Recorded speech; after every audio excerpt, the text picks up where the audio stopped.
ابو سعید خدری کہتے ہیں کہ میں نے رسول اللہ صلی اللہ علیہ وسلم کو فرماتے ہوئے سنا 60 سال کے بعد نااہل لوگ پیدا ہوں گے، یعنی نبی صلی اللہ علیہ وسلم کے جانے کے 60 سال بعد، جو نماز کو ضائع کر دیں گے اور خواہشات کی پیروی کریں گے اور جہنم کے گڑھے میں جا پڑیں گے۔ ان کے بعد ایسے لوگ جانشین ہوں گے جو قرآن تو پڑھیں گے لیکن وہ ان کے حلق سے نیچے نہیں اترے گا، یعنی صرف تجوید اور قرات کے ماہر ہوں گے لیکن قرآن ان کے دلوں پر اثر نہیں کرے گا اور نہ ہی ان کے عمل میں آئے گا۔ اور قرآن کی قرات 3 طرح کے لوگ کرتے ہیں، نمبر 1 مومن، نمبر 2 منافق اور نمبر 3 فاجر۔ ادا الصلاۃ، انہوں نے نماز کو ضائع کر دیا، یعنی ایک اہم فریضہ جو دین کا ستون ہے، جو ایمان کا معیار اور کسوٹی ہے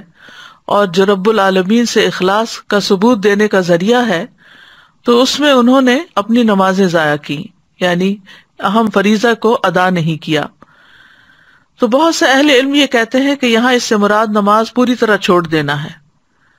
یعنی یہ وہ لوگ ہیں جو نمازیں چھوڑ دیتے ہیں۔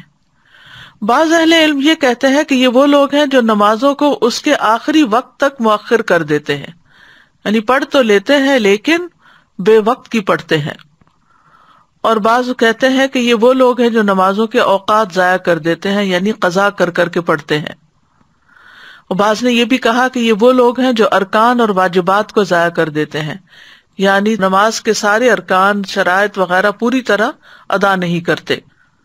حسن بصری کہتے ہیں کہ اس سے مراد وہ لوگ ہیں جنہوں نے مساجد کو بیکار اور خالی کر دیا اور کھیتی باڑی کو لازم کر لیا، یعنی دنیا کے کام کاج میں، دنیا کمانے میں ایسے مصروف ہوئے کہ نمازوں کو مسجد میں پڑھنے کی بجائے جہاں پڑھ سکے پڑھ لیا ورنہ نہ پڑھا۔ ابن مسعود اور ابراہیم کہتے ہیں کہ انہوں نے نماز کو اس کے وقت سے مؤخر کر دیا۔